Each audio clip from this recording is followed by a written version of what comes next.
Qu'est-ce qu'il faut faire pour sauver l'arbitrage français? Est-ce que cet arbitrage français a complètement touché le fond? Ben, je sais pas. Alors, est-ce qu'il a touché le fond? Je sais pas, j'espère. Et en même temps, le paradoxe, c'est que la semaine prochaine, vous aurez Clément Turpin à l'arbitrage de Bayern-Real Oui. et François Le Texier sur Roma-Bayer-Leverkusen.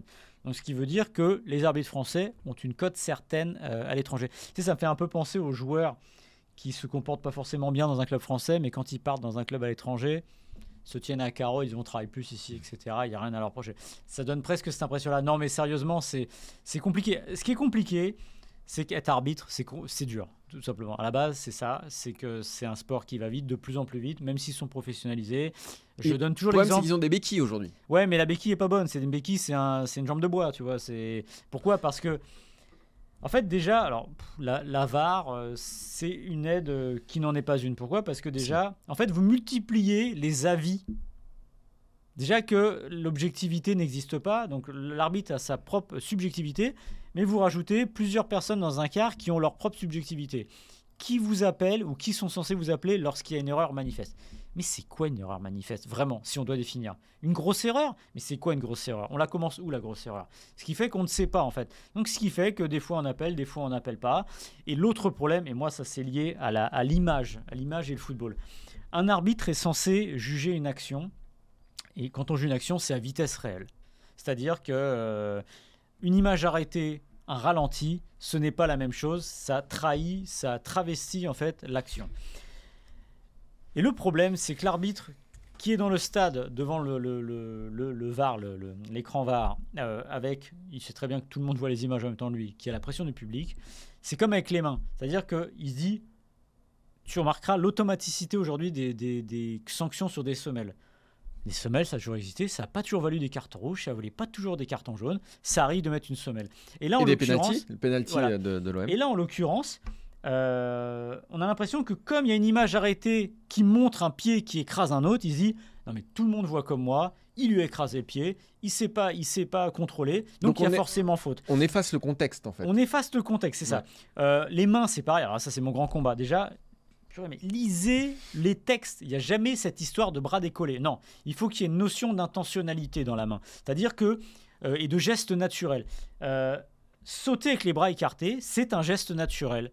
Si on touche la balle de la main, eh ben, c'est un geste naturel parce qu'on a le bras écarté. Si vous arrivez à sauter comme un pingouin, comme un manchot, les bras le long du corps, vous m'expliquerez, mais c'est pas possible. Mais comme vous avez des images arrêtées qui montrent clairement que vous avez touché le ballon de la main, l'arbitre, je pense, dans sa psychologie, se dit non, mais tout le monde voit comme moi, tout le monde a vu qu'il y avait main, il faut que je siffle, alors qu'il va à l'encontre de la règle et je ne comprends pas qu'il ne se fasse pas reprendre là-dessus sur les mains. Ça, c'est un truc que je ne comprends pas. Pourtant, la règle, elle est très claire. Il n'y a pas d'histoire de bras décollés, il y a histoire de gestes naturels, etc., ou de position naturelle. Et je le répète, mettre les bras dans le dos quand on défend, c'est pas une position naturelle. Et pourtant, on siffle pas main si le ballon touche le coude. Donc voilà, c'est assez stupide. Et je pense que les arbitres, moi, j'ai pas envie de leur tirer dessus parce qu'ils ne sont pas aidés non plus. Tu parlais de la crise institutionnelle avec Stéphane Lannoy qui s'est fait dégager.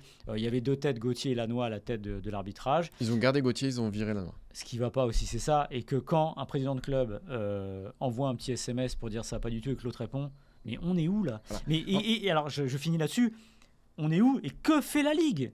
Enfin, dans les sports américains, si vous critiquez un arbitre, vous prenez une énorme sanction. En fait, il faut aussi qu'ils soient plus sereins, les arbitres. Quand ils prennent des coups de pression comme ça tout le temps, ça peut pas aller. S'ils sont pas bons et qu'en plus ils prennent des coups de pression, ça peut pas aller. Donc le fautif, c'est pas seulement le mec qui a le sifflet, c'est tout l'environnement. En fait, le problème, c'est qu'aujourd'hui, il y a 17 clubs sur 18 qui ne veulent plus du patron de l'arbitrage professionnel français, donc qui est Anthony Gauthier, qui a pris la suite de Stéphane Lannoy, qui était son boss avant, mais qui aujourd'hui a pris sa prérogative. Donc 17 clubs sur 18.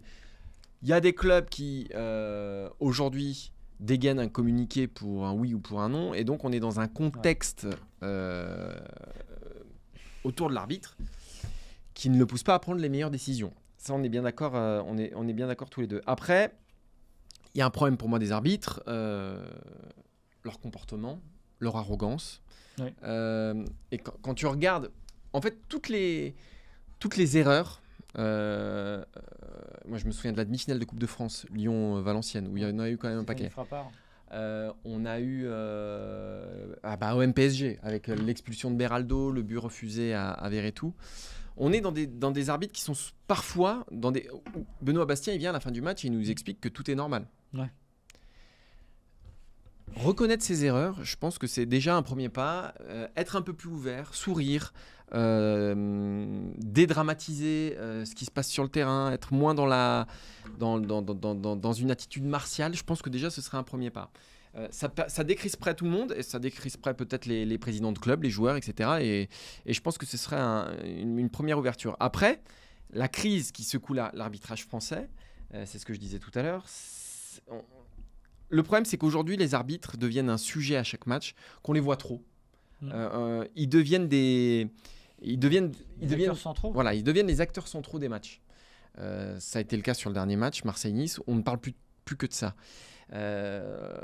L'utilisation du VAR. L'utilisation du VAR est aussi quand Turpin ne demande pas à aller, quand on l'appelle pas pour aller voir ce tacle de Minamino, c'est ce qui rend le plus fou ça les entraîneurs. Vous verrez à chaque fois. Il n'est pas allé vérifier sur la télé. Mettons des choses.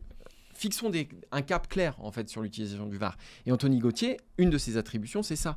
C'est que c'est le patron du VAR, c'est le patron de comment on utilise tout ça.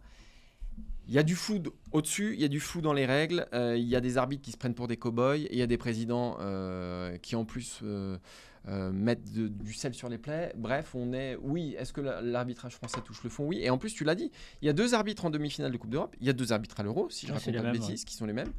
Le Texier, moi personnellement, je trouve que c'est un super arbitre et Turpin aussi. Il est souvent dans l'œil du cyclone parce qu'il fait les gros matchs et que parfois c'est là où ça se voit le plus. Mais c'est pas tellement le talent des arbitres français que je mets en cause, c'est plus la façon qu'ils ont d'exercer leur métier.